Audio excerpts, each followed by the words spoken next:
وقابر يا ووطني وقل كدايا ووطني وقابر يا ووطني وقل كدايا ووطني كوقبا كرايا ووطني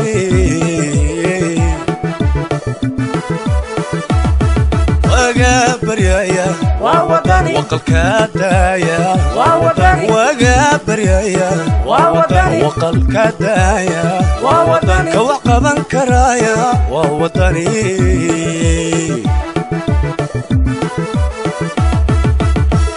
عقلي وعني كرامة وطية وقرأ علمي لو وقتي قول السعودة ووطني ووطني اسمي وطني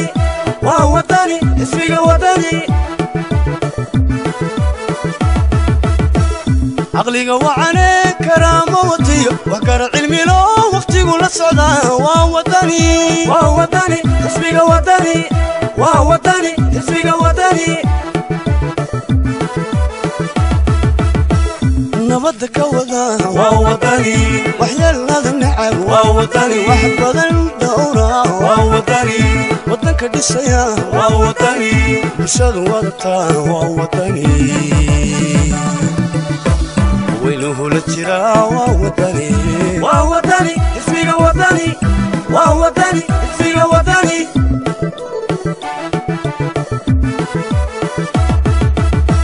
نبضك وذا ووطني وحيال هذا النعم ووطني وحب هذا الدورة ووطني وطنك دسيا ووطني بشاد وضطا ووطني وينه للترا ووطني ووطني اسمي وطني ووطني اسمي وطني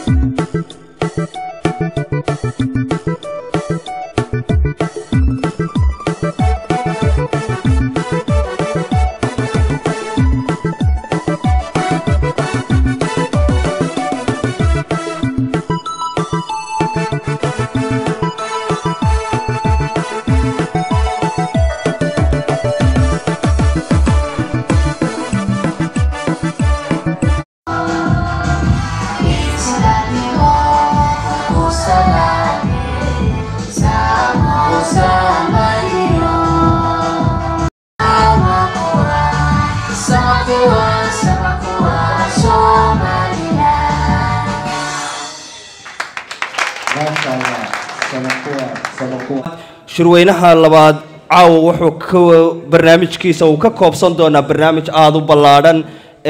kaasoo isugu jira barnaamij siyaasadeedkii xisbiga sidoo kale shaqadii iyo juhdigii intii ay London Sweden jirtay wixii qabsoomay sidoo kale caawa panelka ama martida waxa inoo fadhiya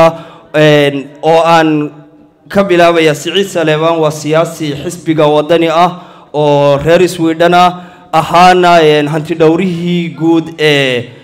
xukuumadii madaxweyne Axmed Siinaayo waxayna noolan karaa kulmiyihii hore waxa panelka sabura ku sugan oo inoo fadhiya oo kamida Awil Ahmed oo ah xogayaha guud ee Sweden heer qaran weeyaan waxaan leeyahay aynu isdhegeysano mar kale assalaamu calaykum waraxmatullaahi wabarakaatu mudanayaal iyo marwooyin dhammaan qof kasta oo caawa ka soo qayb galay shirweynihii labaad ee laanta Sweden oo ka qabsoomay 5 bishii Oktoobar 2024 magaalada Göteborg waxaanu idinka mahadcelinaynaa juhdigiina iyo waqtigiina faraha badan aad soo geliseen in caawa shirkani sida uu soo qabsoomo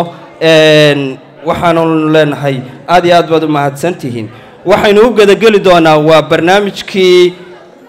xisbiga iyo kelmadihii waxaanu nahay dad muslina markay meel isugu yimaadaan waxay muhiimadda koobaad tahay in marka hore nabiga lagu saliyo calayhi salaatu wasalaam marka labaadna aayadaha quraanka ah ayaynu ku furanaynaa shirkeenu inoogu barakoobo waxaanan u yeedhi doonaa barkhad jaamac oo aan leeyahay soo dhowalaal aad noogu furtid aayadaha quraanka ah من الشيطان الرجيم بسم الله الرحمن الرحيم قل يا أيها الكافرون لا أعبد ما تعبدون ولا أنتم عابدون ما أعبد ولا أنا عابد ما عبدتم لكم دينكم ولي دين إن شاء الله إلهي كوكو أنفعاه نقدقو جزاك الله خير دمانتين ومهدسنتين aad iyo aad buu mar kale aan u yeedhi doonaa martigeliyayaasha Göteborg ama gobolka Västergötland xubintooda inuu idin soo dhaweyn doonto martida ee martida loo yahay waxaan leeyahay Abshir Maareeye ayaa ku soo hadli doona kelmadda soo dhaweynta ee martida caawa shirweynaha labaad ee xisbiga waddanlaantiisa. Assalaamu calaykum waraxmatullaahi wabarakaatuh. waxaan salaamayaa marka hore gudoomiyaha ama xoghayaha qaaradda Yurub iyo Ameerika Dr. Cismaan Cumar Jaamac waxaan salaamayaa gudoomiyaha iyo guddidiisa sharafta leh waxaan soo dhaweynayaa dhammaan marti sharafta isaga timi gobolada iyo degmooyinka dalka si ay uga qayb galaan xafladan weyn ee aynu caawa halkan ku qabsanayno ugana qayb qaataan mataqaanaaye isbeddelka dalka ka dhacaya si aynu u muujino taageeradeena iyo mataqaanaaye isgarab taaggeena waxaan idin leeyahay soo dhawaada aad iyo aad baan idin soo dhaweynaynaa waxaad isaga timaadeen meelo fogfog gobollo aad iyo aad u durugsan 8 saacadood 10 saacadood iyo in ka badan baqaatay waxaanad u socoteen si aad uga qayb qaadataan dadaalka dalkeenni iyo dadkeenniba loogu jiro aad iyo aad baad ugu mahadsantihiin soo dhawaada mar labaad iyo mar saddexaad waan idin soo dhaweynayaa wassalaamu calaykum waraxmatullaahi wabarakaatuh waxaan isagana halkan ugu yeedhi doonaa oo inooga warbixin doona oo inoo furi doona waxaynu nahay xisbi weynaha waddani wuxuu u diyaargaroobayaa doorashooyin olole doorasho ku jira siyaasad baa iminka campaign baa socda markaa waxaan siinayaa kelmaddiisa waxaan siin doonaa muuse isaguna inoo sharaxi doonaa barnaamij siyaasadeedkii xisbiga oo laynoo soo koobi doono sababtoo ah waa waxa koobaad ee aynu caawa halkan doonayno inay miidiyaha ka baxdo shirweynaheenu wuxuu qayb labaad ka noqon doonaa kambeynka xisbiga ee diyaargarowga doorashooyin. بسم الله الرحمن الرحيم aad aad baan idin salaamayaa magacaydu waa Muuse Yuusuf Faarax qorshuhu wuxuu ahaa inaan presentation inii soo bandhigo PowerPoint ah laakiin bahashi baa shaqaynayn maanta marka si aan uga faa'iideysano xilliga waxaan in yar baan dul marayaa ka bacdina waxaan fiican inaad su'aalay weydiisaan inagoo xilliga ilaalinayna insha Allah waxaa jirta muxuu ahaa barnaamij uu xisbigu muddo soo diyaarinayay oo qeexaya siyaasadda lagu hagi doono insha Allah mustaqbalka waddanka buugaas wuxuu qaybsan yahay dhowr qaybood oo tusaale ahaan caafimaadka waxbarashada dhaqaalaha environmentka qaybo noocaas oo kale uu kala qaybsan yahay marka inagoo aan ku dheeraanayn waxaan jeclaan lahaa inaan taabto qaybo ka mid ah muxuu ahaa waxyaabaha muhiimka u ah waddankeena kow sidaa og tihiin haddaan ka bilaabo dhaqaalaheenu wuxuu ku dhisan yahay xoolahan dhoofino lacagta qurbaha laga soo diro labada tiir iyo lacag yaroo hay'adaha waxa la soo mariyo saddexda meelood bay lacagtu ka soo gashaa mar labaadna waxa jirta hal deked baa isticmaalno la dhaho berbera dekedaas baa wixii aan cunayno ama isticmaalno dhan la soo mariyaa adduunyadan iyo marxaladan ay ku jirnana waa ogtihiin waa isbedbedelaysaa oo tusaale ahaan hadda bariga dhexe muxuu ahaa xaaladiisa waa garanaysaan xuutiyiinta oo badii casa xidhay maanta hadday dekedii xidhanto xaggee baan cuntadii hadday noqoto bariis baasto saliid wax kastoo isticmaalno halkaas ay noo soo martaa marka maxay noo qorshe ah waa inaan qorshe dejisano si aan macaluusha in soo wajahaysa hadday timaado aan meelaan uga baxsano helno kow waxaa jira dhulkeenna dhul ballaaran oo beero ku habboon oo maanta aan laga faa'iidaysan marka waxyaabahu xisbigu xooga saari doono waxa weeyaan dhulka beeraha in aan beerno oo ka soo saarno waxyaabihii cuntadii magaranaysa asaasiga bulshada u ahayd ugu yaraan 300,000 oo hektar baa lagu qiyaasayaa in beero ku habboon tahay maanta 300,000 waxaa laga yaabaa inaan isticmaalno wax yaroo 10% ah ama 15% ah marka si aan uga gudubno marxaladaas xisbigu wuxuu saari doonaa xoog weyn xilbi iska saari doonaa inuu cuntada iyo waxaan isticmaalayno annagu soo saarano aan meel kale uga baahan waxaa kaloo jirta waxbarasho oo way ka jirta alxamdulillah iskuulo badan baa ka furan wadankii laakiin inta badan waxa weeyaan waa waxbarasho aan ku salaysnayn baahideena waayo waxbarashada waxaa loogu talagalay in ay daboosho oo qofku markuu ka soo baxo suuqee muxuu ahaa shaqada ee ka jirta waddanka inuu qofku kaalin ka qaadan karo oo wax soo kordhin karo inta badan waxa la dhigto maanta waa wax theory ah aan practical ahayn haddaa u baahatid inaa guri dhisatid ama beer samaysatid ama muxuu ahaa wax kastoo nolosha oo asaasi ah waa inaad dibadda ka keentid shaqaalo taana waa nasiib darro haddii inakoo bulshadeena intooda badan ay yihiin dhalinyaro oo dhalinyaradaasuna ay bilaa camal yihiin in aan Kenyaan Ethiopian ama Hindi aan doonano marka qorshuhu waxa weeyaan insha Allah in xoog la saaro dib u habeyn lagu sameeyo waxbarashada oo dhan inta ilmaha maganaasa iskuulka dhigatana maanta aad bay hooseysaa kor loo soo qaado mar labaad kan in la aasaaso iskuulo wax muxuu ahaa lagu barto xirfadaha kala duwan hadday noqoto beeraha oo la yareeyo iskuuladan maganaasa teoriga ah ee aan wax badan soo kordhinayn ku soo kordhinayn bulshada uu ka kooban yahay haddaad si guud loo siiso imisa tiir baa uu ka kooban yahay barnaamijka xisbiga siyaasadda magacayga cabdixakiin axmed xasan baa la yidhaahdaa laba su-aalood oo quraan qaba anigu waan soo koobaya insha allah wadooyinka maxaa meel inooga yaala magaalooyinka gudahooda waaweyn waa koow su-aasha labaad manhajka waxbarashada iskuullada kii masar kii australia kii magaranaysaa sacuudiga kii intaas oo manhaj bayaalo kala duwan maxaa meel inooga yaala waa mahadsantii in dalkii uu kala tegay oo qaybo go'een oo qaybo kala kugaanay go'aan maxaa xisbiga uga meel yaala unity-ga bulshada iyo sidii la isku keeni labaad waxa weeye manhajka waxbarashada ka dhawaajiseen imka adduunku wuxuu gawrayaa xagga IT-ga iyo teknolojiyadda maxaa xagga teknolojiyadda idinka meel yaala inaad wax cusub soo kordhisaan sina adduunka kale uga taabnaan waa mahadsan السلام عليكم magacaygu waa barwaaqo waxaan jeclaan lahaa inay ajidaha ku darsadaan dayarta iyo caruuraha naafada tirada badan leh oo baahi weyn halkaas ay ka jirto waxaan ku darsanayaa wadankeena assalaamu calaykum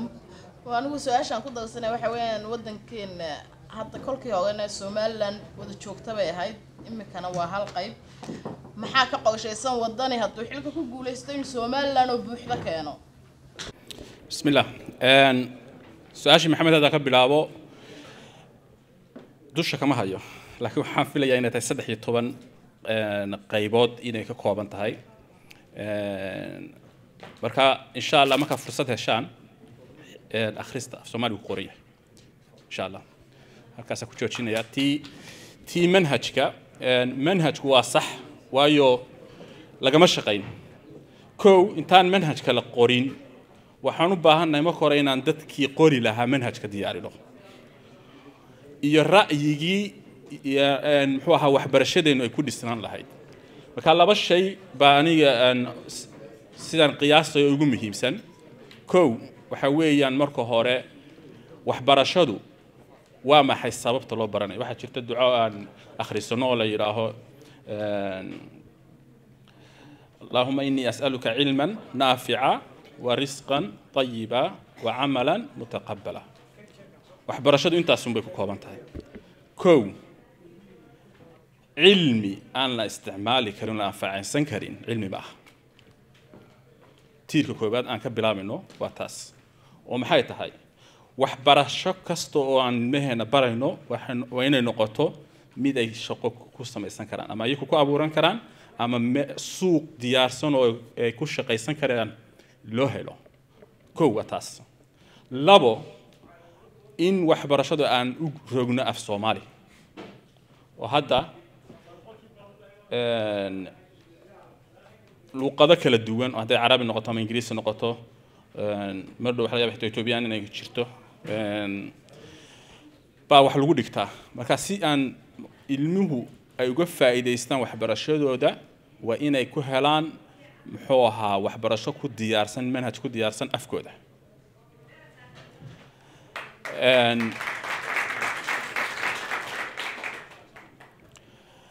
muxuu ahaa kala taga baan gudbi ha insha Allah taas دوا هوش ugu muhiimsan ma oran karaan anigu taan waxaan oo horumar laga hadlin marka hore in waddanka la xasiliyo oo dadka la isku keeno oo wixii dhacay ee maganaas la kala taabanayo la xaliyo oo taas waxaan u deenayaa madaxweynaha iyo ragaas u taalaan ma si galayee waa hoosta laga xiriirin waa tiirka ugu muhiimsan waa idan xasilood jirin waxbarashana ma sameyn karno dhaqaalana ma dhisi karno waqtigeena hayay dartiisa ahaa gabdhahana maxaa su'aasha gabdhaha mid waxay ahayd marka waxbarashada inantii naafada iyo dadka baahiyaha ka qaba ama danyarta waa in muxuu ahaa aan waxa ku jirta barnaamijka in muxuu ahaa dadka danyarta iyo dadka waayeelka ahba in loo sameeyo system lagu fangareeyo ka insha Allah nishqadiisi iyo diyaarintiisi dib baan u dhigin doonaa insha Allah laakiin qorshahan barnaamijkan waxa ku jirta labadaas shay in danyarta iyo dadka waayeelka ah loo sameeyo system lagu fangareyn karo halkaas aan ku joojinayaa taas يا أهل المعسية الموسى ونصر كوبي برنامج سياسيين كي حسبك السلام عليكم دمان مرتي شرفتا يا مدحدا حسبك goobtan ku sugan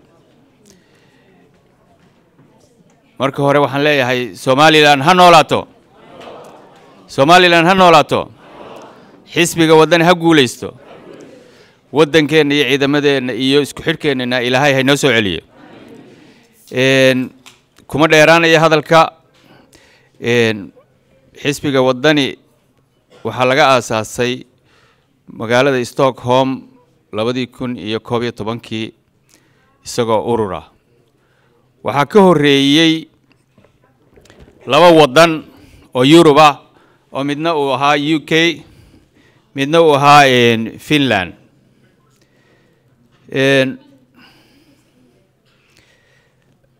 Finland iyo UK ayaa ka horeeyay ka bacdina waxa laga aasaasay wadanka Sweden dhowr qof ayaa asaasidiisa ugu horeeyay oo anigu aan kamid ahaa nin halkan fadhiyo Abukoor la yiraahdo ka mid yahay laba hablood iyo Cawaale oo wadankii jira shanta qof ayaan ahayn kulankiisii labaad waxa nagala soo qayb galay labadii urur xisbiyeed ee naga horeeyay ee laanta Finland iyo laanta Ingiriiska halkaasana ayaa lagu buddigay loo taagay dhidibada xisbiga wadani 2011 waxa ugu horeeyay gudoomiyihii ugu horeeyay xisbiga wuxuu ahaa Cawaale Axmed Cawaale waxa ku xigay Baxnaan Xaaji Aadan waxa ku xigay Bakaal waxa ku xigay Cabdirasaaq waxa ugu dambeeyay oo haddana jooga Yaasiin محمد عبد الله سوري محمد عبد الله يا كحيجي عبد الرزاق يا كحيجي iyo hadda Yaasiin wali oo halkan inala jooga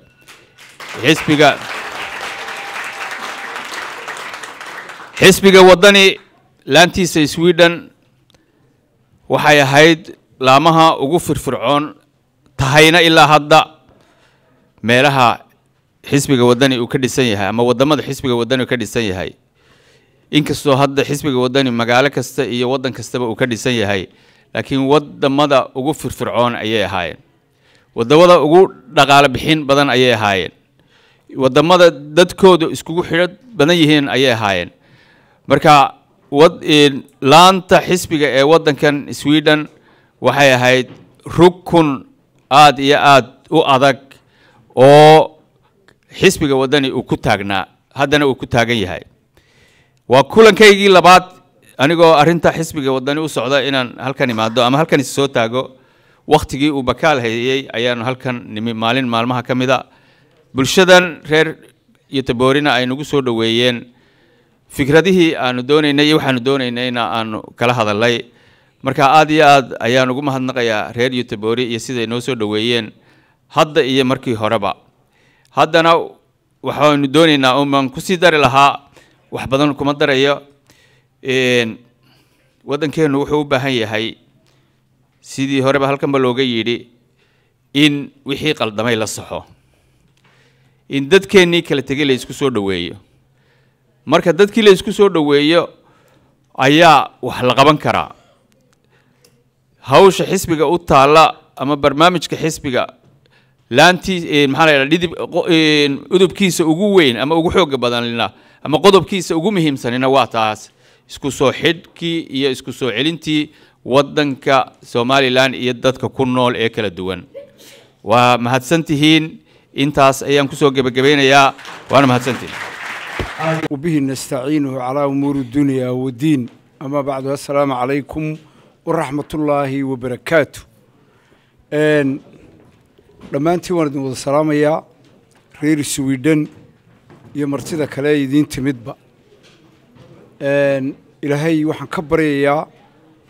إنه أنت نهال كن شوكتا أنت نجمع قنبا إنه ينوافقشية توفيق دا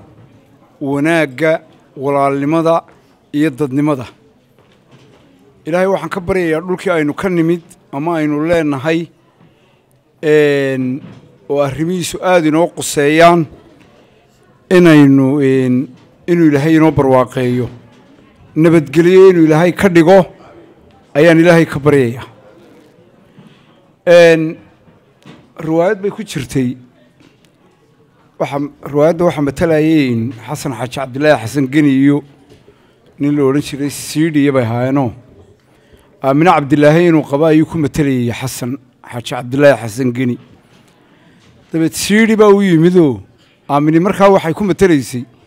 islaan uu ruuliya islaan aan deganayn dabadeed siidhi baa ku yidhi awdheero xasan xaaji cabdilaahina wuxuu ku matalayay nin dhaqan lahoo odaya buu ku matalayay reerka mas-uul aada ugu ah nin mas-uul ah dabeed wuxuu ku yidhi awdheerow nin wanaagsan baa tee wallaahi xile xumaa ku haysa buu yidhi dad wanaagsan baynu nay laakiin hoggaan xumo ayna haysa waxa qayrkeeni naga reebay waa hoggaan xumo iyo inaga lafteennoon fahamsanayn halka qayladu inaga xigto halkay inaga xigto halka ay wax ka qaldan yihiin waxa aynu nahay bulsho oral society ah oo weli dhaqankii miyigu u saameyn ku leeyahay calanka aynu u heesayno waynu isognay waddankan baa calan laga aaminsan yahay iyo waddamadan aynu joogno keenna calan lagama aaminsana distoor iyo wax la dhigtayna lagama aaminsana waxa wanaagsan qofku inuu reality ku noolaado run sheego waa ogtiin waxa laga aaminsan yahay musuq maasuq iyo qabyaalad dalkeena xaaladiisa inaynu caadi u ogaano oynu la noolaano oynu ka xanuunsanno oy ina saamayso ayaa fiican maaha inaynu qosol iyo qiiro isugu nimaadno maalinba halkanaan galay iyo halkanaan sidan idhina arrintu haata maaha dhibaatada imaka haysata habeenkii waxaan ka fikiraa dhibaatada haysata ninkan imaka xisbigan musharaxa ka ah abuse baa ku socda waxaa la doonayaa inuu bari ilaa galbeed cid walba u tago inuu intaasoo dhan soo jeedo inuu lugeeyo inuu socdo waxaasoo dhan dadkan aynu la joognaa ma sameeyano waa ogtiin halkaa telefishinkun baa lasoo fadhiistaa waa la doodaa waxaasaan dalka u qabanayaa waa la eegaa dadku waa ogtiin oo cid ay u codaynayaan ma oga annaga dhibaatadana haysatay iyo idinka dhibaatada idin haysatay waa ogtiin anigu dadka dhiibli waxaan u galay baan ahay 10 sano ninkan la socday mar qura kama baydhin dad badan baa boqolaal imaka iyo kumaankun imaka soo noqday ayaa ka tegay meel walba marka layna sii kala jajabiyo kuwa cid isaga ugu xigaan isku haysanay oo lahaa muuse weligiina doorasho dhici mayso war way dhacaysaa baan ku lahaa doorasho waayo doorasho ka maarmi mayno hadday doorasho dhici weydo dee nidaamka liditalisaynu gelaynaa kaynu la dagaalanay oo kalaa markaa waynu isdilaynaa waa ogtay waxaa la isku dilaa ee waddan baabiya waa hoggaankiisa iyo madaxweynihiisa waddan ama dhisa ama baabiya inuu cumar doolo meel ka hadliyo baabulaahay oo meel ka hadla ma baabiyaan waddan waxaa baabiya cidda institutionka gacanta ku haysa cidda dhaqaalaha gacanta ku haysa cidda maamulka ciidanka gacanta ku haysa ciddanka maamulka booliska gacanta ku haysa ayaa baabisa ciddaasi hadday kelidii talis noqoto waddankaasi wuu baaba'aayo waa ogtiinoo waa u soo joogteen waxa afrika ka dhaco dhan waa ogtiin innagu haddaba dadka waxaynu kaga duwannay oynu afrika kaga duwanno xitaa haddaynu nahay dadkan somalilan lagu sheegay berigii hore reer waqooyiga loo yaqaanay ilaa imaka innagoo waxayna gaadheen wax kasta ayna gaadheen haddana waynu ka wanaagsanay koonfur waayo ma aqbalna inagu inuu qofku siduu doono iska yeelo aakhirka inuu cumar dool baa imika loo wada yimid bartan taagnaabaa lagu soo wada dhacay wax kale imay wadin qabiilan nacabi muu jirin qabiilan wuxuu dhimayaa muu jirin qabiil wuxuu igu sameeyey muu jirin si xora baanu soo koray iskuul baa laygu daray waxbaa lay baray waa la qaxay wuu burburay dalku waan shaqaystay waxba ilaa imikadaa igama maqnaa meheradan baan imika soo xidho xawaalada qof xawaalad xidhaa wuu yar yahay waa ogtiin albaabaan meheradu soo xidhay si aan idinku imaado waxa ay wadaa maaha lacagaan cirro ka doonayay maaha oo ilaahay ogaya inaan cirro mar qura koodhaya wasiir iga dhig agaasimo iga dhig mana raba hadduu iga dhigana ma qaadanayo markhaatiyaal baa ka tiin intaasoo meeloodna waan ka sheegay waxa igaga baxayna cid ay kaga baxday ma jirto naf iyo dhaqaalaba waa ogtiin waa lay xidhay waa lay caayay waa laygula dagaalamay habeen walba waa laygula dagaalamaa kaanulmaadar karna baa igula dagaalamay cid kale iska daayo waxaa laygu sameeyey socmadaro waa qabyaaladaysta dadku dagaalkii laasacaanood waxaan laa waynu ku jabaynaa garanayay baalaskaan garanayay meesha lagu dagaalamayaan garanayay soomaalida dagaalkeedaan aqaanaa waxaan lahaa dagaalkan waa lagu jabay dadkii ka soo horjeeday baan ahaa waa ogeydona waa lay xidhay waxyaalihii laygu eedeeyey waxaa ka mid ahaa dagaalka laasacaanood baad ka soo horjeysatay inamadii baarayaasha ahaa ee dembigayga gacanta ku hayay arrimaha iigu soo eedeeyeen waxaa ka mid ahaa oo dagaalka laasacaanood baa tiri waa dulmi waxaan ku uri de hadduu muslin istilo waa dulmi ayaan ku uri maxkamad haddii laygu geeyana waan ka odhan lahaa waa runa waa dulmi buu ahaa waayo inaynu inagoo islaamay istilo oo dad wada dhashaya dulmi ka weyni ma jiro laakiin anigu waxaan u naxaayay somalilan kow marka somalilan laga yimaadana isaaq baan wallaahi u naxaayay oo qabyaalad bay iga ahayd waayo waxaa lahaa isaaq lagama adkaade waa laga adkaanayaa maanta waa la ceebaynayaa baan anigu isaaq taagnaa waayo waxaan arkayay xataa qaabka dagaalka loo maamulayaan arkaya dadka la caayayo loo yeedhanayo ee dagaalka la soo gelinayo ee la badinayo reero dhan oo la caayayo daarood oo dhan oo la israacinayo dhulbahanta daarood may aqoonin laba mukhaayadood baa oslo ku yaalla oo midna majeerteen leeyahy midna dhulbahanta leeyahy isumay geli jirin waa la isku daray labadii mukhaayadood dagaalkaa isku daray waxa weeye inuu ninka ogaadeen dagaalka soo galo ka mareexan soo galo innagaa u yeedhnay afkeennaynu ugu yeedhannay in ciidankeenna la jabiyo waxaynu ku hadlayna waa ogeydeen waxaan ku soo gabagabaynayaa maanta halkaynu taaganay maanta waa ogtiin halkaynu taagannahay barnaamijkii xisbiguu ka warramayay soo muuse muuhayn waxa weeyaan in horta nin baa barkad buu ku lahaa meel layla dabagorayaalo ka qotay barkad barooya xuduudkay ku taallaa barkadana reer miyigu inay qotaan sixir saray ku bixi jirtay waa nin guri ka iibsaday Stockholm oo kale weyn oo lacagtii dhigay oo kale way ka duwanayd barkadii baa xabashi baa meeshii soo degtay barkadii way qabsatay markuu dhameeyay ee biyo ugu horeeyay galan bay xabashidii ka degtay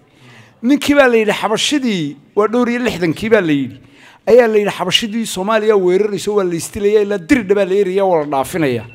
wuxuu yidhi aniga aniga yaa barkadaydu inuu iga kiciyo qadiijo geeraara horta bal qadiijo geeraari way dhowday yaa ilaa qadiijo geeraara iga gaadhsiiyey buu yidhi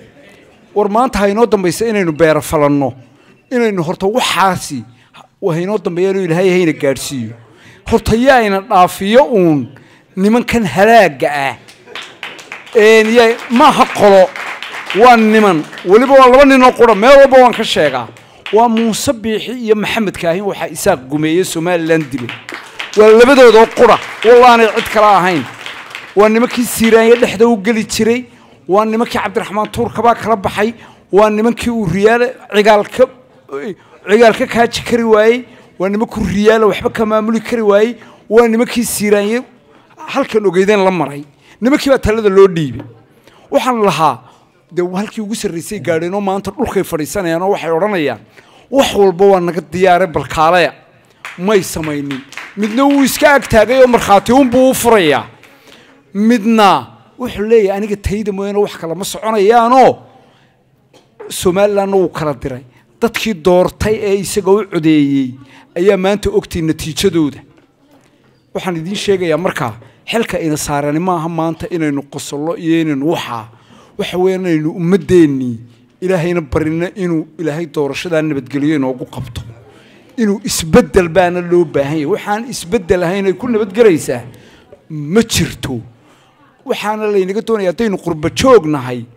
dhammaanteen maanta xisbigii baa laysugu wada yimid awal haddii xisbiga cid gaara lagu sheegi jiray waa xanay ku hadh bay noqotay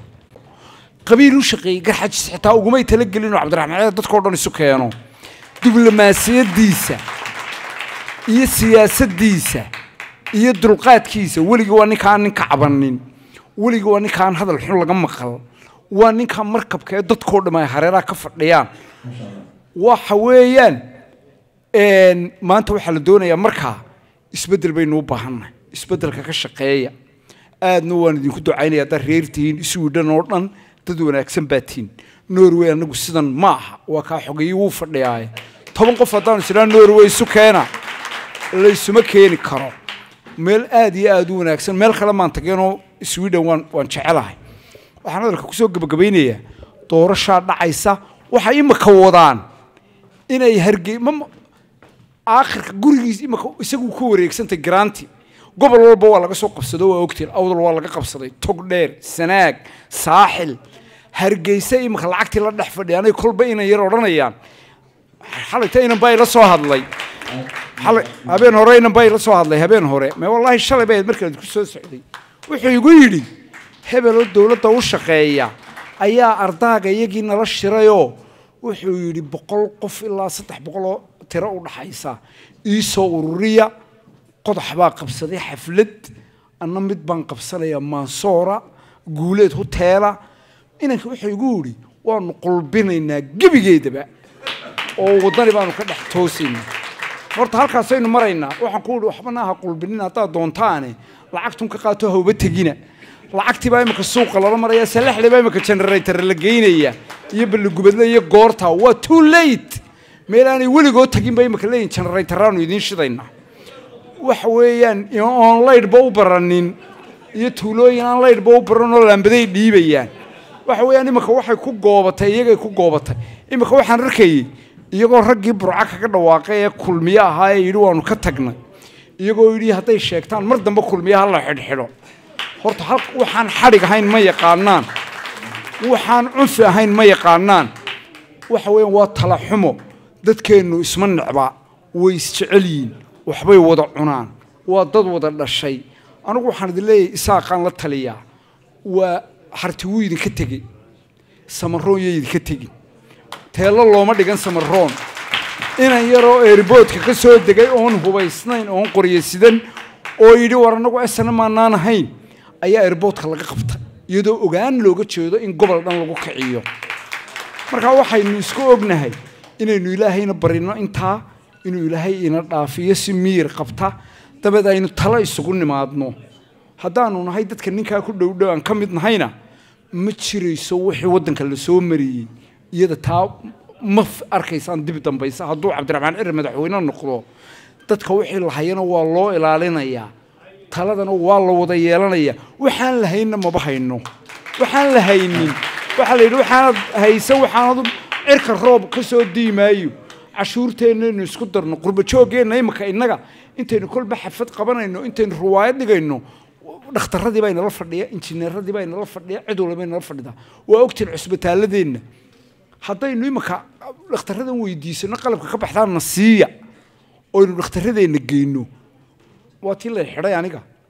anigu maxaanu hadli waayaan jeelkii wuxuu uga caban waayay dad iga daran baan soo arkay hay dad iga daran baan soo arkoo meesha ku jira howdhe markaa waxaan noqday ninkii xabadda tamaandhada la yidhi iskeliya arkay kaxabxabka soo sita saa dhega waa aad la caban dhakhtarkaa lay keenay dhakhtarku waa dukaamaa ka furan waa lagu dhex shaqaystaa dhakhtarkaasay maamuli kari laayiin nimanka dhan intaa dadka u bakbakle ee difaac qaran ka sheekaynaya waa aragteen madaxtooyada intuu cusbitalku u jiro ilaahay baa saa igaga sarreeya meel human la dhiga maaha dhakhtarkaa yar bay dhisi kari laayiin intay difaac iyo dagaal iyo balaayo iyo rabash uma baahnin iyo dagaal toona cuntaan la haynin waxaan idinkaga baxayaa reer Swidhanow isu wada kaalaya intaa doorashada faamiliyadiina la hadla nin walba family buu ka soo jeedaa gudoomiye waa kan la yidhi waa jaaliyadaha dhan buu haystaa yaro kaftarna waan ku darayaa habar jecel ninkay ridayso iyo ninkay dhisaysa oo yaqaanaa koobadha marka Cabdiraxmaan maanta anigu u baqan maayo Cabdiraxmaan waan idin salaamaya doorashada gaarin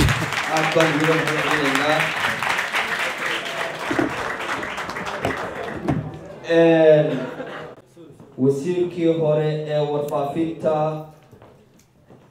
عداني أيها سبنا خدك تلفون كينا قال غير قادة دون شروينه لبعض حسبي وينها حسبي قودين لا تسوينا عداني كسولو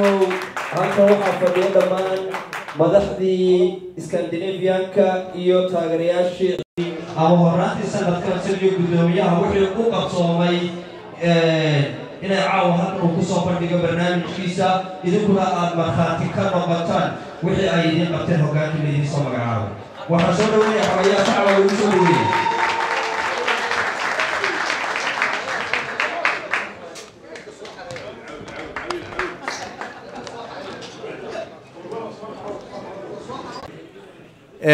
dhammaan xafladan aadka quruxda badan leh agaasiman haweenka iyo ragga iyo madaxduba inuu safarada ka kala yimi ay fadhiyaan aadka quruxda badan leh dhammaantii waxaan ku salaamayaa salaanta islaamka assalaamu calaykum waraxmatullaahi wabarakaatu salaanka bacdi waxaan inaa lilaahi wa inaa ilaihi raajicuun xusbiga wadani gaar ahaan reer Stockholm waxaa ka baxay nin aad u qaaliya oo meydkiisii talaagad ku jiro isniinta salaasada la aasi doono insha allah waxaan idinka codsanayaa qof kastoo halkan fadhiya kayse meegaag inaad faataxada u martaan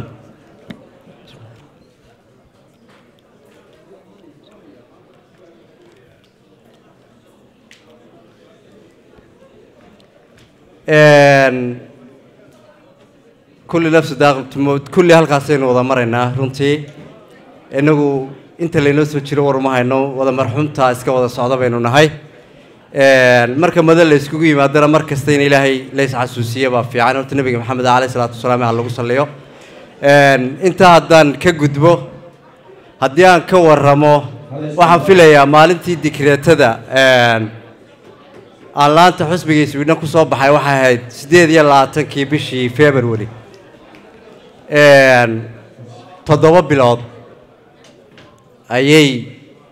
ayaa ka soo wareegay bishii 10aad baynu ku jirnaa hadda waxa la 8 bilood haddaan xagga musabbixi ku noqdo xagga xisaabta laga raalli ahaado laanta waxa uu soo qabsoomay waxa aad u ballaaran waxaanu sameynay la tashi aad u ballaaran xusbiyada qaranka had iyo jeer dacaayad baa lala daba socdaa dacaayadaas oo ah xusbi kasta reer baa jeebada ku sita annagoo halkaa ka duulayna annagiyo guddoomiyaha yaasiin waxaanu samaynay la tashi aad u fara badan annagoo la tashanay dhammaan ummadda reer Somaliland dadka ku abtirsadaan oon u kala abtirinahayn inuu xusbigu saldhig ballaaran oo wax la taaban kara ah oo dadka iyo dalkaba isku wada inay Sweden aanu ka qabanno runtii la tashiga aadka u badan annagoo la tashanayna dadkii hore ee xusbiga halkan soo gaarsiiyey odayaashii asaasayaasha caawa halkan nala fadhiyaan ay ka warbixiyeen runtii waxaanu samaynay maamul daadajin inaanu doonno inay xusbiga ka dhex wada muuqdaan ummadda reer Somaliland badankeedii runtii waanu ku guulaysanay waxaanu ka samaynay maamul daadajin qoto dheer oo ah gobollo ilaa iyo degmooyin Sweden oo dhan intaasu markii ay qabsoontay waxaanu samaynay inaanu dadka xusbiga ku abtirsaday Sweden degan inaanu samayno meel ay iskugu wada yimaadaan oo ay ku kala macluumaad qaataan markaanu intaana helay waxaanu samaynay dhaqaalihii si loo dooni lahaa baanu helay waxaanu samaynay xusbiga markii hore wuxuu qaadi jiray midlamis obyift wax la yiraahdo waqtigeenu haysanaa aad u yaraa doorashana ay maartay dalkii ku soo socoto waxaanu samaynay inaanu midlaamka kor u qaadno oo nu qofkiiba ka dhigno 2400 intaan meesha joogno ilaahay mahadi runtii waqtiga yar kooban aanu joognay waxa aad u fara badan baa ka qabsoomay waxaanan ugu mahadnaqayaa guddida xusbiga uu leeyahay caawa madashan wada fadhiya oo aan oran karo waa haliyeeyo dhammaantood rag iyo haweenba oo weliba dhalinyaro u badan waxaan jeclaan lahaa in loo wada saacabeeyo caawa hadalka sii dheerayn maayo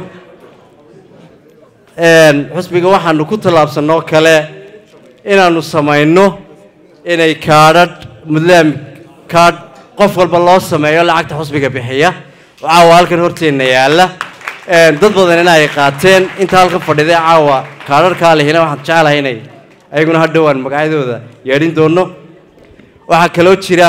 shahaado sharaf loo soo sameeyey dadkii xusbiga ugu firfircoonaa oo iyaguna halka yaalla caawa halkan lagu qaybin doono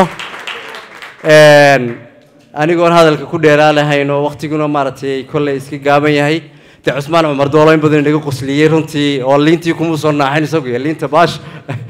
rag badan oo ku soo naaxay oo dadkii xildhibaanka ka mid ahaa marka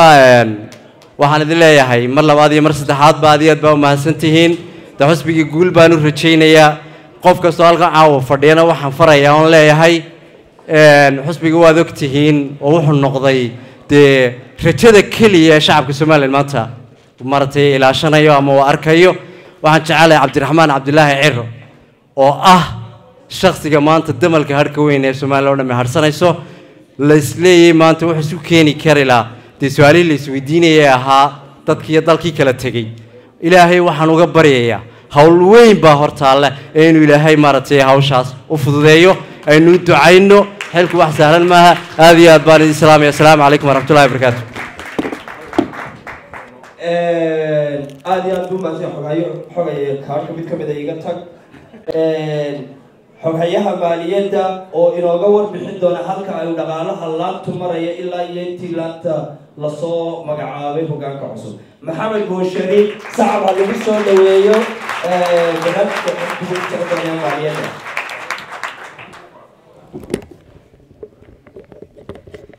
بسم الله الحمد لله والصلاة والسلام على سيدنا نبينا محمد اللهم وفقنا بما تحب وترضاه إلى وحن كبر إنه شركنا نسكون نمي كل دد إسبدل دونا إنه نهاي إسبدل آنو إلى هي أقبل لما دعاه مركا هرت بالنبي كسلي عليه الصلاة والسلام اللهم صل على سيدنا نبينا محمد لبضا مرحوم هلك الله قصه هذا القاضي وحن لنا إله نحرست جنك ورابي أنت كذب قدومي وحيري وما بلعبنا قرمولة يستوب كره حقيقة حلوين توحي صعب كهالات وما وحكلنا ما هو مالية داير بسلي يا حاجة هادو مركزي بحي وحكودي وأروح على يقولي بيبي وحوي عنتي قاضي ويا يا أنو شلم بحن معي ضد كهو هذاليو هدان أنت كفتن ككجت جو halkan waqti badan idinka lumin maayo gobolladu way tartameen Sweden guddiyadu way tartameen anigu guddidii hore Bashaal Bakaal waxaan ahaa xogayaha guud xogayii dhaqaalahana xidig buu ahaa halka fadhiya guddidaas 2 sanadood ayaanu joognay labadaas sanadood inkastaanu baaxa degnay 70,000 baanu dirnay laakiin runtii nimankani 7 bilood oo kaliya joogeen lacagtay direen insha Allah halkan baan ka sheegi de markaa idinka marxaati ka noqon doona hadii Ilaahay yiraahdo haddii aan ku bilaabo laanta Stockholm oo hogaaminayo gudoomiye Khadar Cumar Kali halka istaag waa ninka quruxda badan leh xaragoonaya ما شاء الله الله يبارك نيكا لانتاسي 180,000 oo koron ayay soo hoysay muddada yar oo aan oran karo runtii ما شاء الله ها اوكي نسبيا لأنه واجوغا قدوميهدي آدن ما شاء الله laantaasi 180,000 bay soo hoysay marka waxa ku xiga waa la tartamayaa waxa ku xiga Allahumma salli ala Muhammad gobolkeenu caawa martida u nahay oo hogaaminayo Kurlibaax oo soo hooyay 76,400 raaliga hada cuntada yar aad siiseen baa ila yar tagtay laakiin Smallland baa idinka horeysa waxa ku xig Smallland xal qaata حال قاطع أفحون الحشود بان سلوا حن سلطوجة قلي لكن يجوا مليتان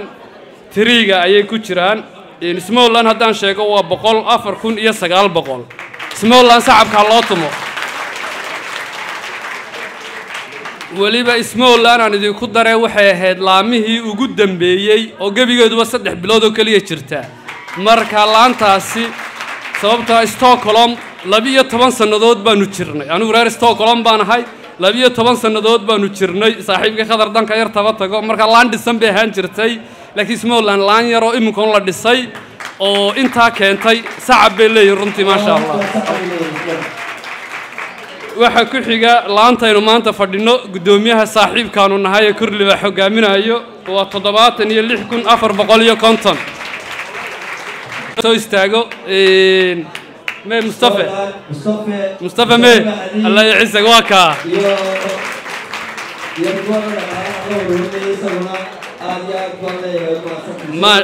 ما شاء الله هاد كعيه بداد النقاط خضراء والغلا دغيا نين دليرا ويه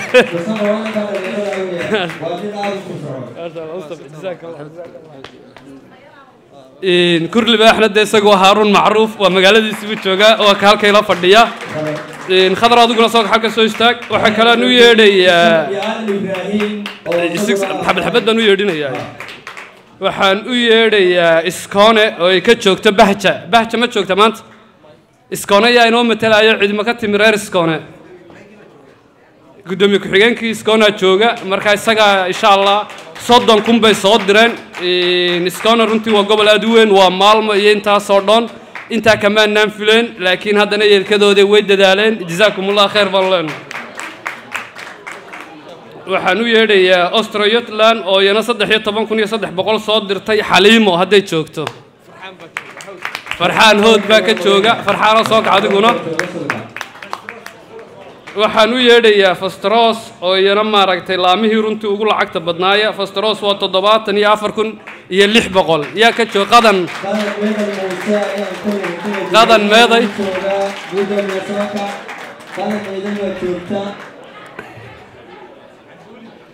صعبka aynata la siiyo waa xawli hablaha ugu fircoon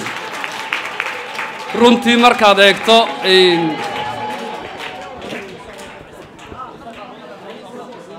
gudoomiyaasha markaad eegto kolley hablaha way nagu yaraayeen oo de rag ba halkan taagan laakiin haddana sida ay tahay qadan way la dhigtay intaasoo nin dhowrna way ka sarreysaa laba keliya ka sarreeya marka sacabka loo tumo laba jeeriyada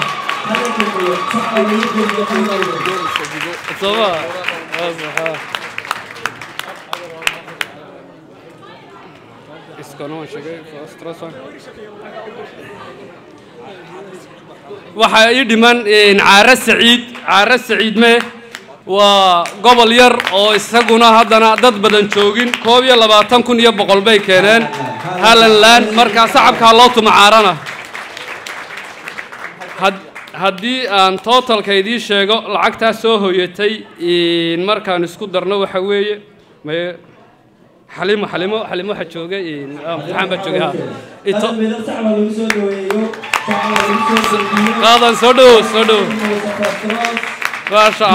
شاء الله قادناي waad la dhigtay raggiisa istaag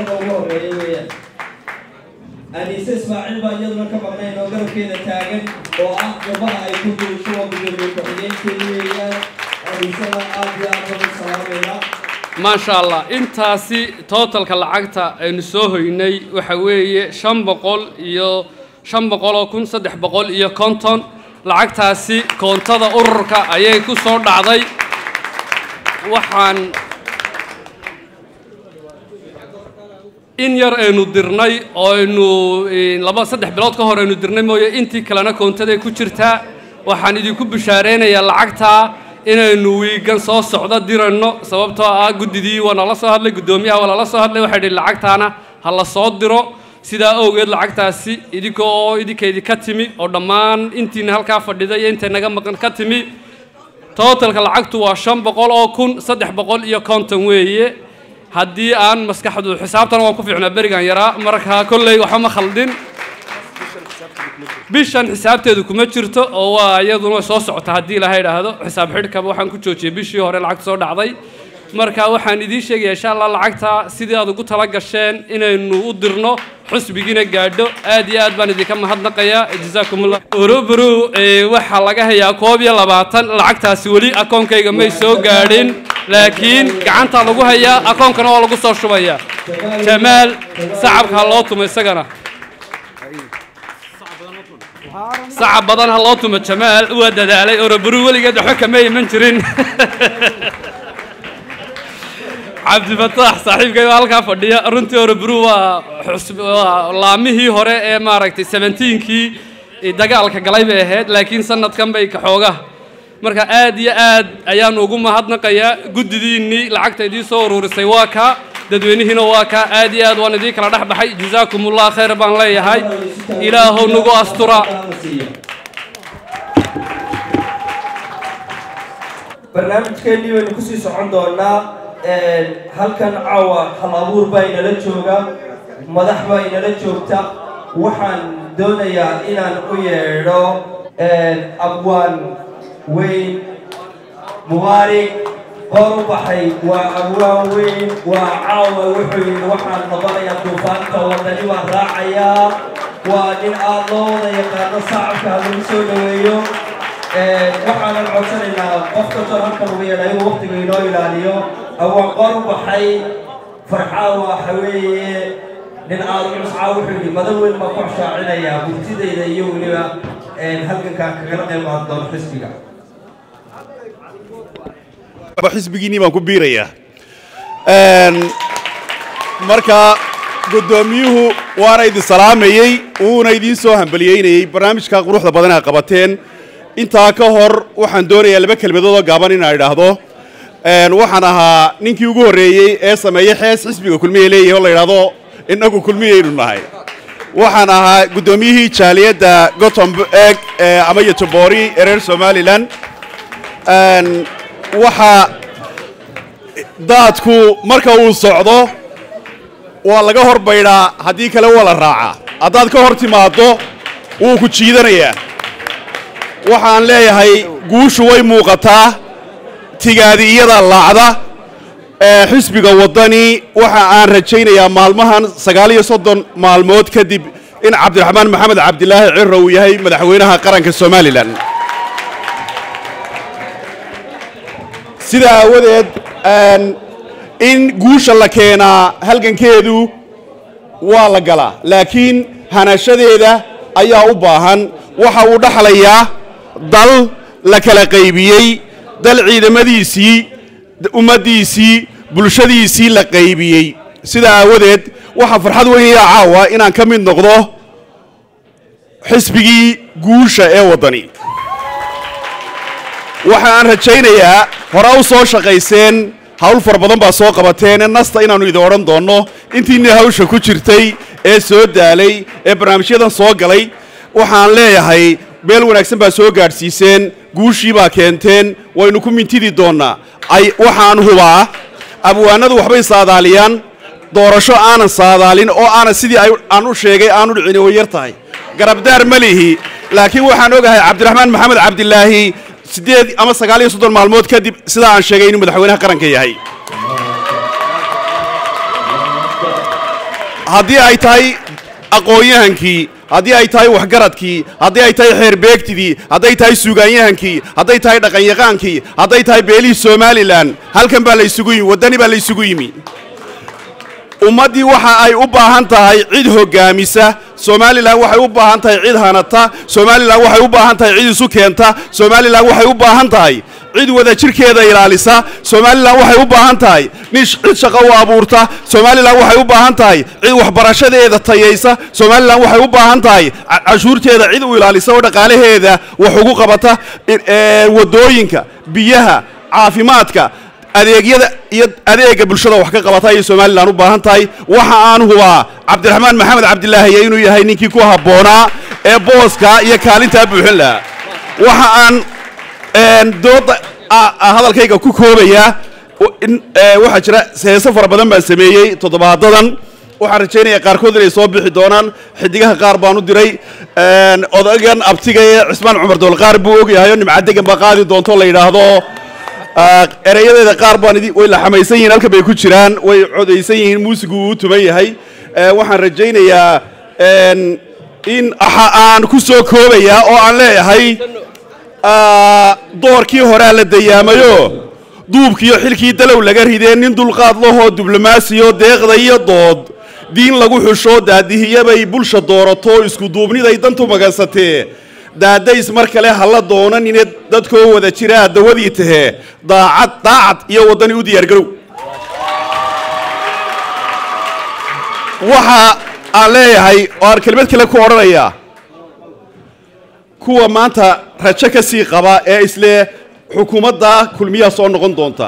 waa cadceed galabsatay hadday dhacdo ma soo noqoto waxa aan leeyahay ummaddiinna meel ka raaca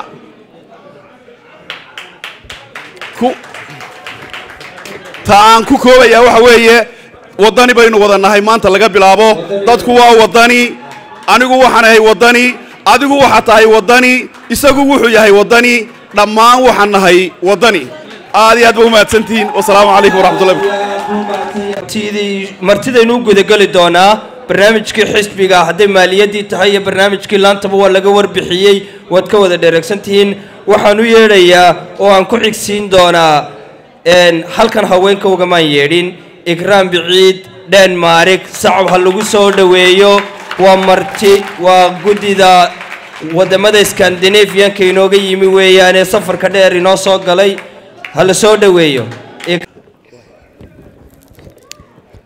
السلام عليكم ورحمة الله وبركاته أيان إذا لا يدمانتين رير سويدن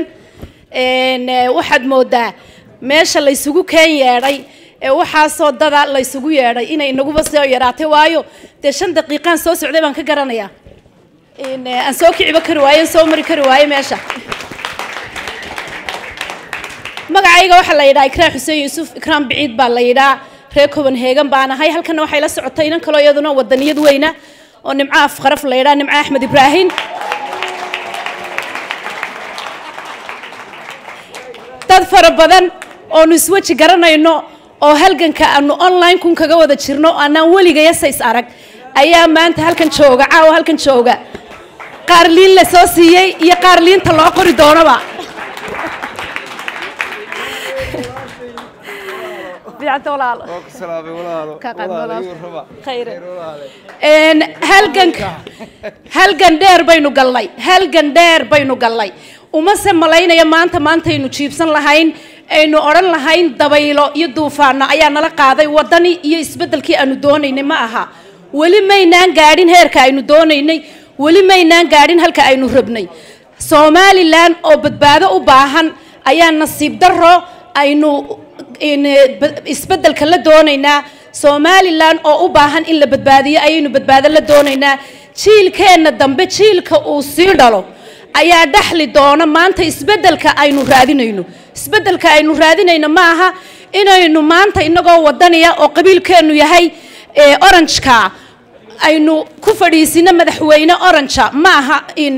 hilka aynu raadinaynaa ama isbeddelka aynu raadinaynaa ma aha ka isbeddelka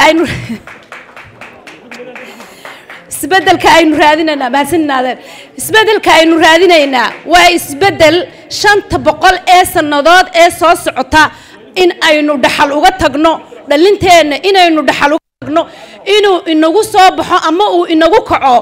madaxweyne intaynu doorano maalinta koowaad ku qudbadeeya fartiinaydu eedi madaxweyne inan yar baa Facebook ka hadashay inan yar baa xamar tagtay inan yaroo heesaya ayaa xamar tagay madaxweyne intuu airport-ka u istaago xidha waa marka aynu ka badbaadinayno Somaliland waa inaynu hubsano oo aynu farteena iyo dhaqaalaheena iyo maalkeennaba aynu ku bixino inuu madaxweyne tayali inoo kaco madaxweyne tayali inuu inoo kaco oo uu jiilkeenna dambe iyo jiilka ka sii dambeeyaba dhaxal uga tago dhaxal dimuqraadiyad uga tago dhaxal ilmahaasi inuu garto kaarka la siiyo macnihiisa marka aan maqlo duleedka Hargeysa lagu wareegaya lacag baa lagu wareegaya oo dadkiiba laga guranaya kaadharkoodii si aanay u codayn karin markaasaan ogaadaa inay siyaasaddeenu qurantay oo ay aad u qurantay oo aan xataa lagu kalsoonayn kaarka aan soo qaatay ama ilmahaygu soo qaatay inuu istaago meesha codka oo uu hadhow toole qofka allaaliyo qofku doonayo xorriyadiisa uu ugu codeeyo lama doonayo waxa la doonayaa qof la doonayo oo gaar ah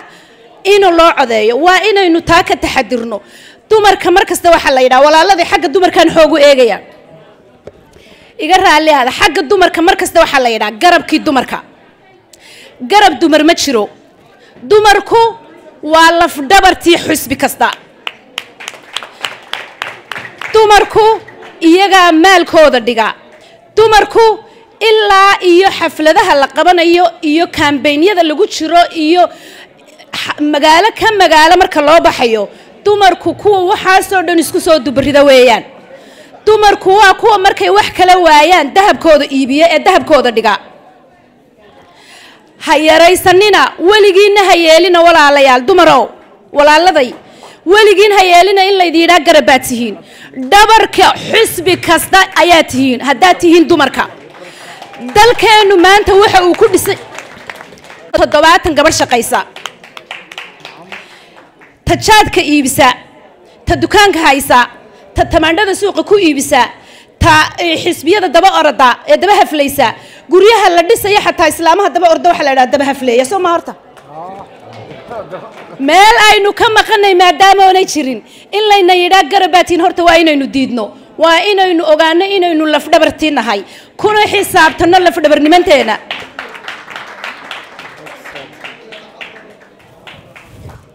mahadsanid walaal calaayo kulli xaal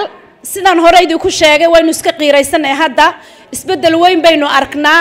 duufaano ayaa inala sida walaalo guushii iyo xaqii aynu doonaynay duufaana inala qaaday dadkii oo wada daalan bay inala qaaday dadkii oo wada xabsiyeysan baa inala qaaday darafyadii oo la jaray ay naga qaaday Somaliland xadkeeda inta aynu xad wadaagno nin aan danaynaynin nabsigii ku dhacay baa inala qaaday laakiin dhacdiidu ma seexanayno haddaynu wadaynaa madaxweynaheena cusub baynu guusha la raadinaynaa madaxweynaheena ka sii dambeeyaynu guusha la raadinaynaa dagaalka aynu maanta bilownay saasaynu u bilownay mana sii daynayno aad iyo aad baad u mahadsantihiin waan dheereeyaan u malaynayaa waqtigii waan iska jibooday waan iska qiirooday waxaan hambaleynayaa inamada isku soo dubriday xalfadan aanu maanta nimada casuumadda noo soo diray waxaan aad iyo aad u hambaleynayaa dhammaan xubnaha martida halkan ku ah sidaydoo kale iyo sida nimco kale isaga kala yimid magaalooyin kale oo Yuruba waxaan aad iyo aad u hambaleynayaa walaalahayga wadani ee ka wada kala yimid gobolada kala duwan ee kala wada fogfog ee Sweden waxaan idin dad fara badan wajiyadooda garanaya halkaas walaalayaal waxaan leeyahay waad mahadsantihiin waa inoo ya dagaalka insha Allah aad u mahadsantahay waan sii soconayaa waxaan u yeedhayaa oo marti meel fog inooga timid kamida xoghayaha guud ee waddanka Norway cabdicasiis cali waxaan leeyahay xoghaye soo dhawow sacba lagu soo dhaweeyo waa wiil dhalinyaro السلام عليكم ورحمة الله وبركاته. waxaan ku bilaabayaa inaan salaamo dhammaan madaxda xisbiga ee goobtan fadhida annagana soo casuuntay uu ugu horeeyo gudoomiye yaasiin gudoomiyaha gobolka Vestere maxaa la yiraahdaa gobolka Vestere Gotland cabdirasaaq caateeye iyo xiriiriyaha Scandinavianka Xuseen Qowle dhammaantiin waan mahadsantihiin waan idin salaamaya si aad u kooban waxa iyaduna muhiima in la xasuusto xafladda noocan oo kale ah marka la isugu yimaado marka xisbiga wadani laga yimaado waxay muujinaysaa qarannimadeenu halka ay taagan tahay saddex arrimoodba taariikh ahaan waynu soo taagnay waxaynu soo taagnayn in gumaystihii ingiriisku tusaale ahaan anigoo koobaya uu inagayna maamulo oo taladeenu ay guri kale ka goodo 22 sannadood oo cabura baynu soo taagnayn oo waa laba cunfigii qabaa'ilkaynu soo taagnayn saddexdaaba waxa gaashaan u noqonaya barnaamijka doorashooyinka ee Somaliland oo tusaale ahaan in dad kala duwan oo axsaab kala duwan gobollo kala duwan ka kala yimi oo reer Somaliland ay isu geysan karaan afkaartooda iyo caqligooda taasi waa taa annagu Norway ahaan waanu abaabulanay tabaruci waanu ka shaqaynay barnaamijka xisbiga ee xarunta dhexe laga shaqeeyayna wax badan baanu ku darsanno taana waxaan rabaa inaan idiin sheego iyadana hadalkaygu gabagabu ku dhow yahay waxaan rabaa inaan idin xasuusiyo barnaamijka markii la bilaabayay muuse oo warbixin wanaagsan sameeyay su'aal baa la weydiiyey su'aalo fara badan baa la weydiiyey si wanaagsan baan uga jawaabay waxaan ku darayaa su'aashii ahayd imise tiir buu ka kooban yahay barnaamijka xisbigu wuxuu ka kooban yahay 6 tiir barnaamijka tiirka koowaad difaaca iyo ilaalinta qarannimada dawlad wadaagga iyo garsoorka dhaqaalaha arrimaha bulshada arrimaha dabadda tiirka lixaad oo haweenka iyo dhalinyarada 6 tiir buu barnaamijka xisbigu ka kooban yahay waxaan ku jiray maadaama anigu aan Norway joogo dadkii commonka ka sameeyay ama wax tafatirka ku sameeyay siyaasadda arrimaha dibadda barnaamijka siyaasaddiisa arrimaha dibadda marka wuxuu baan ku soo ururinayaa in xafiisyada dibadda ama safaaradaha u jeeda